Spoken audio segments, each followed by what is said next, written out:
신앙, 나의 신앙은 어떤가? 우리가 한번 묵상해 볼 만한, 우리 큐티해 볼 만한 내용이 되겠고요. 내 신앙은 어떤가? 내 신앙의 롤 모델은 성경적으로는 누구인가?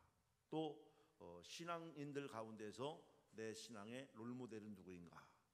우리가 본받는 대상이 있어야 닮아갈 수가 있는 줄로 믿습니다. 오늘 오전의 말씀도 엘리사는 엘리야를 닮으려고 했기 때문에 엘리사는 갑절의 영감을 구했고, 엘리사의 생각에는 엘리야 같은 능력을 행하려면 나는 엘리야 같은 능력을 행하려면 2배의 능력을 하나님이 주셔야 나 엘리야만큼도 하겠구나, 이런 마음이었다면 크게 아마 틀리지 않을 것 같아요. 오늘 여기 시간에는 우리 한 번 더 따라합시다. 욥의 신앙. 욥의 신앙이 어떠한가는 한 욥의 믿음을 통해서 저와 여러분의 신앙관을 바로 가짐으로 흔들리는 세상들, 요동치는 세상 가운데에서도 우리가 세상을 이기는 믿음, 또 세상과의 영적 전쟁에서 예수님의 이름으로 승리하는 성도가 되시기를 바랍니다. 재미있는 이야기 하나, 이런 이야기가 있습니다. 어떤 사람이 한 박스에 5,000원짜리 귤을 사고 10,000원을 줬습니다. 5,000원이라고 해서 귤을 주십시오. 그래서 10,000원을 돈을 줬습니다. 그런데 과일 가게 아저씨가 돈을 거슬러 줬는데 딱 보니까 얼마를 거슬러 줬냐면 6,000원을 거슬러 줬어요.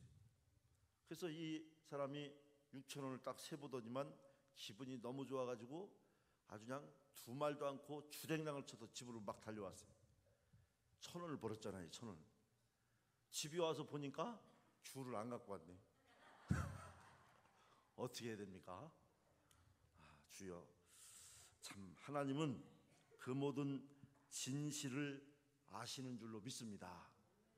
결국은 아마 1,4,000원 손해본 거 아닌가, 제 생각에는. 그런데 오늘 말씀에 이 하나님 앞에 온전히 서가는, 환난을 벗어나고 또 시련을 극복하고 하나님 앞에 온전히 서가는 그런 믿음의 사람 욥을 통해서 우리의 신앙도 성장하고 성숙할 수 있기를 바랍니다.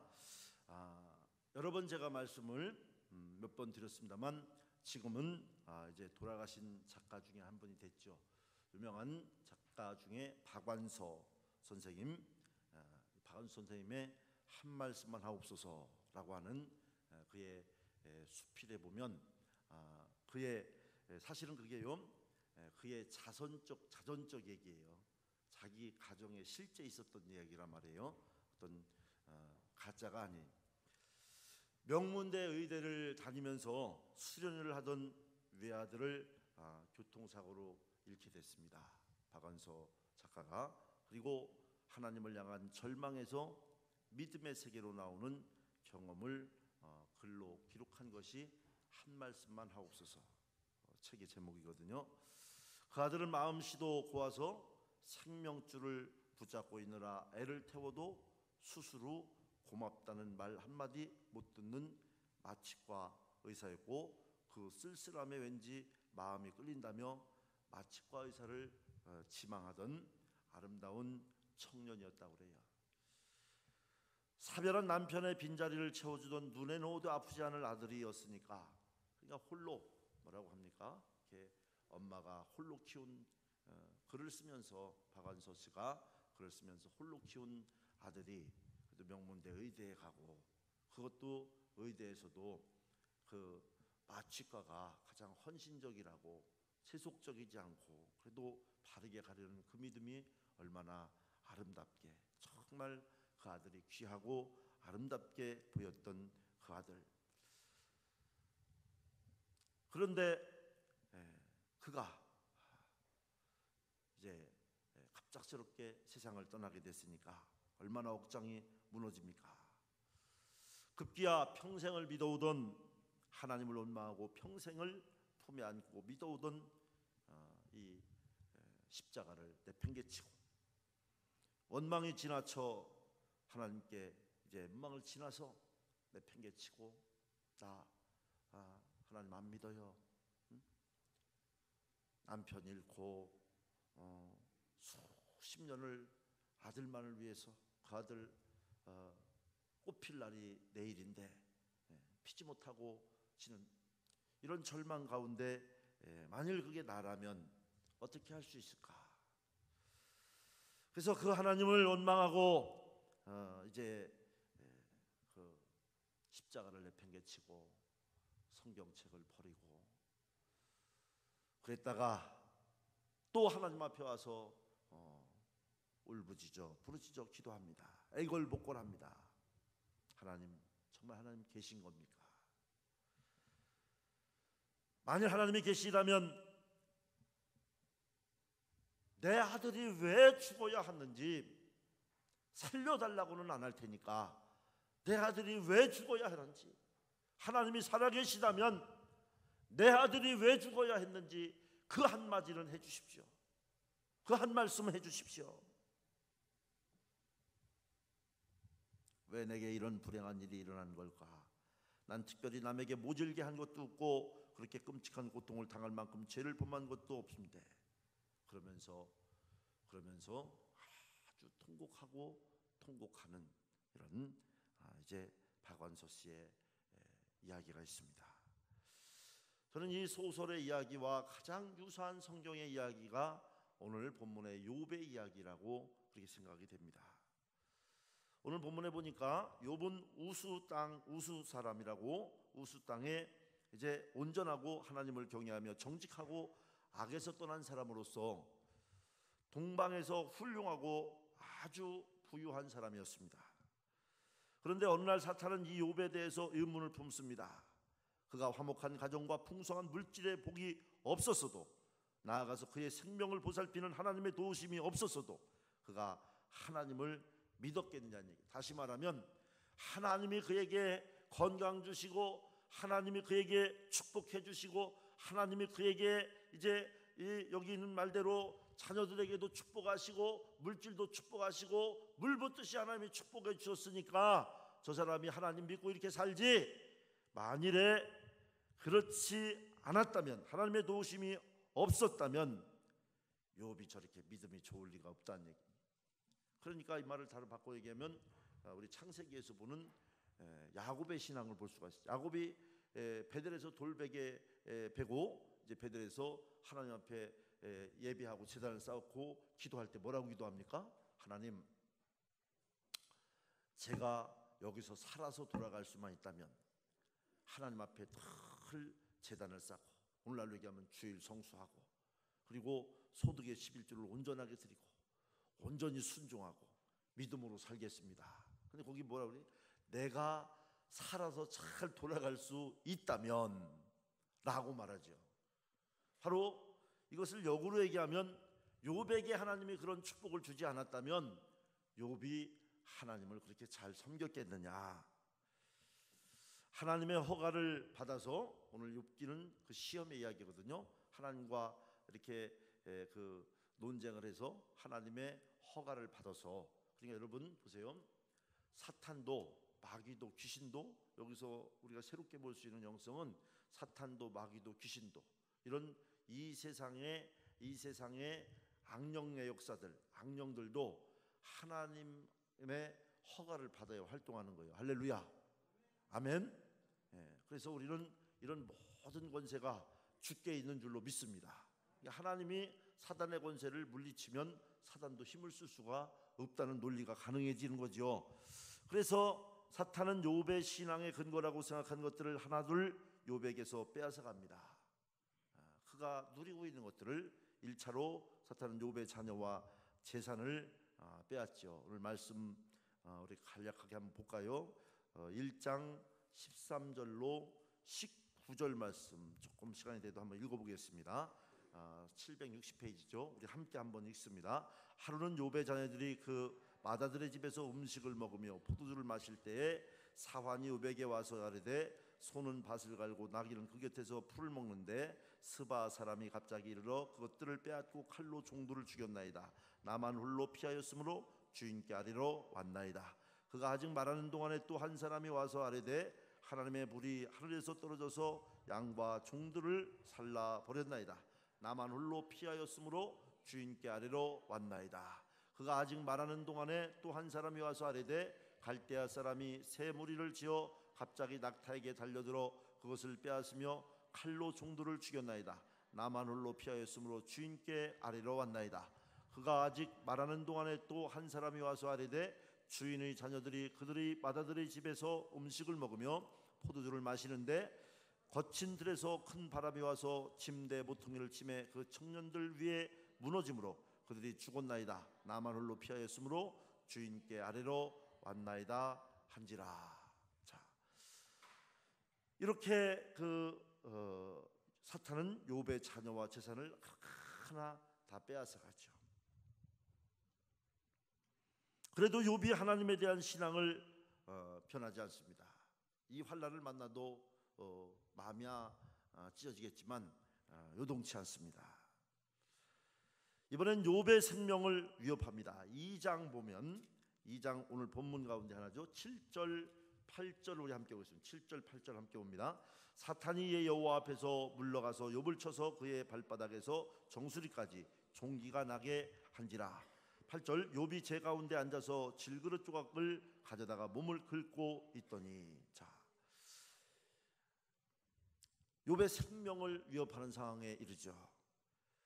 또 4절에는 2장 4절 함께 보겠습니다. 사탄이 여호와께 대답하여 이르되 가죽으로 가죽을 바꾸오니 사람의 그의 모든 소유물로 자기의 생명을 바꾸올지라.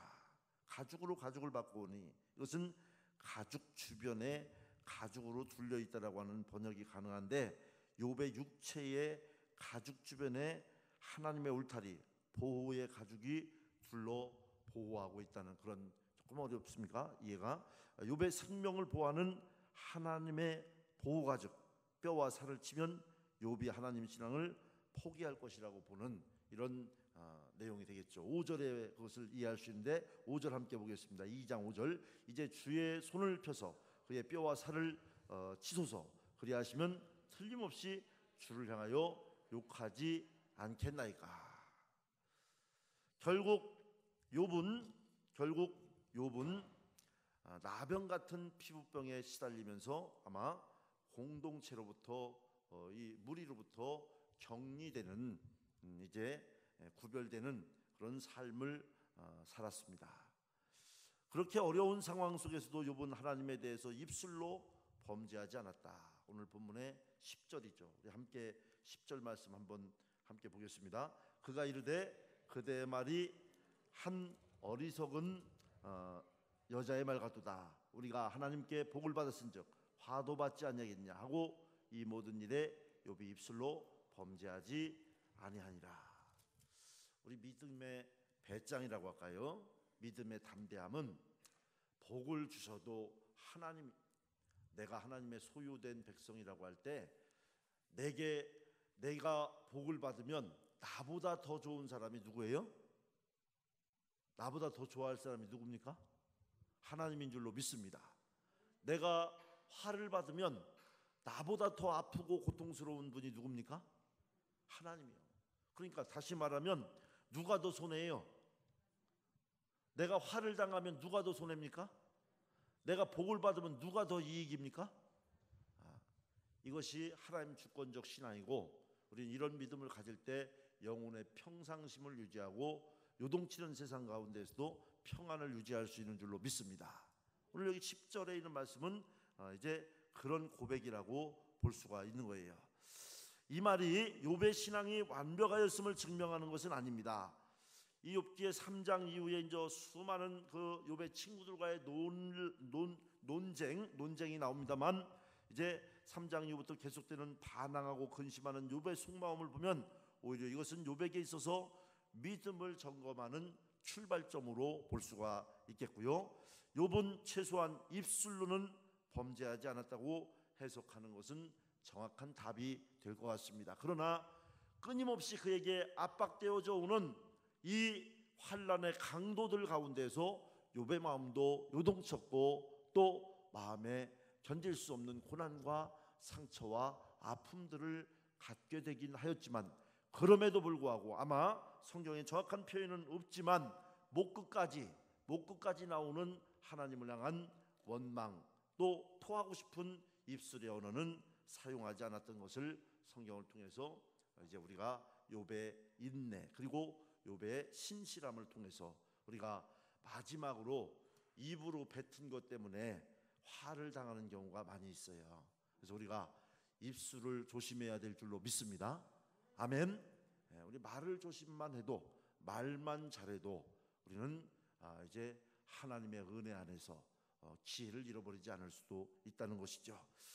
그래서 베개가 젖도록 흐느끼며 먹는 족족 토해내던 시절을 겪고 나서 박원서는 다시 박완서 씨의 한 말씀만 하옵소서. 그 이야기로 돌아가 보면요, 그냥 그 벽에가 흠뻑 젖도록 흐느끼고 울부짖고 식음을 전폐하고 먹는 것도 다 토하고 이런 시절을 겪고 나서 박완서 씨는 하나님 앞에 다시 섭니다. 그리고 하나님 앞에 혼잣말하죠. 하나님, 하필이면 그 수많은 사람들 중에 하필이면 왜 우리 아들을 그렇게 데려갔을까? 이제 하소연은 이런 집요한 질문과 하나님에 대한 원한이 이제 그 아주 한 맺힌 원한이 서서히 바뀝니다. 어떻게 바뀌냐면, 그렇지, 내 아들이라고 해서 데려가지 말라는 법이 어디 있나? 만일 내 아들을 안 데려갔으면 내 아들보다 더 귀한 어떤 아들이 또 어려움을 겪었겠지. 이런 이 마음의 틈을 만들어내죠. 하나님의 뜻이 뭔가 있겠지. 이렇게 하나님 앞에 자기 자신을 토로하며 다시 서자 지난 세월의 자신의 모습이 보입니다. 겉으로 보기에는 번지르르해 보였지만 하나님 앞에서는 마른 뼈와 같은 이기적인 삶이었고, 이기적이고 교만한 삶이었고, 이런 것들이 하나하나 고백이 이런 과정을 거치고 나서 이제 다 이뤘잖아요. 다 뭐 붙잡을 것도 없어요. 매달리고 거기서 하나 하나님 앞에 다 내놓기 시작합니다. 잘난 자식들이 속 한 번 썩이지 않고 자라며 좋은 대학에 턱턱 붙을 그때마다 애미의 자랑은 기고만장 정도가 아니라 서슬푸른 교만이었던 것을 박완석 씨는 고백을 합니다. 그때는 몰랐죠. 떨어진 사람들의 고통, 죽고 싶은 그 심정들. 그런데 그런 아픔도 뒤로 한 채 자기는 우리 아들이 이렇게 됐다고. 여러분, 너무 잘된 거 잘못된 사람들이 많이 있는데 너무 자랑하지 마요, 여러분. 할렐루야, 아멘. 주일날은 의상이나 이런 것도 너무 좋은 걸 입고 오지 마세요. 바라보고 시험 들어요. 나는 그거 못 입어서 바라보고 시험 듭니다. 나는 그런 뜻이 아니었어도 상대적 박탈감과 괴로운 사람들이 있어요. 이 박원수 씨가 그런 것들을 깨닫는 거예요.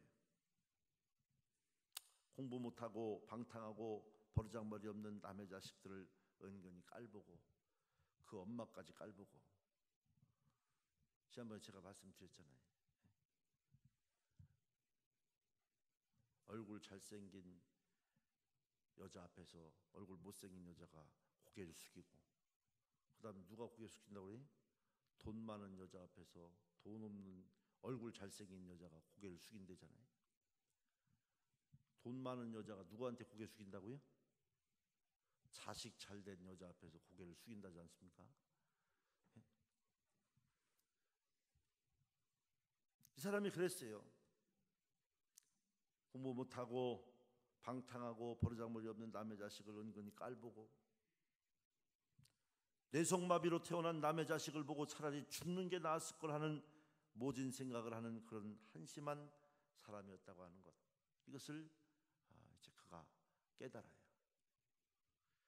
명문대학 못 다니는 남의 자식을 향해서 그것도 학교라고 등록금 내며 다니냐라고 하는 비아냥을 수없이 했음을 박완서는 이와 유사한 얘기들 그 책에 보면요, 이와 유사한 것들을 다 토해냅니다.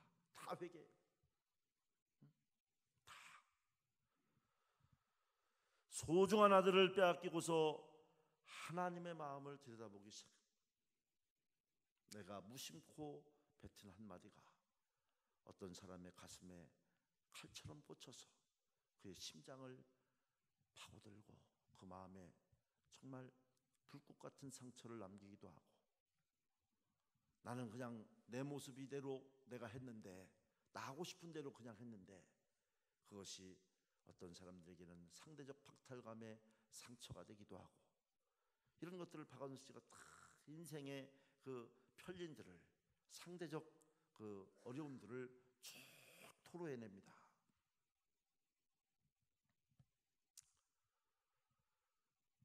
소중한 아들을 빼앗기고 나서야 참 마음 아프죠. 하나님의 마음을 들여다보기 시작했고, 하나님의 은혜 가운데 거하게 되고, 원망과 불평의 생활을 접고 감사와 소망의 삶으로 다 잃어버린 다음에 여기 아쉬움이 있죠.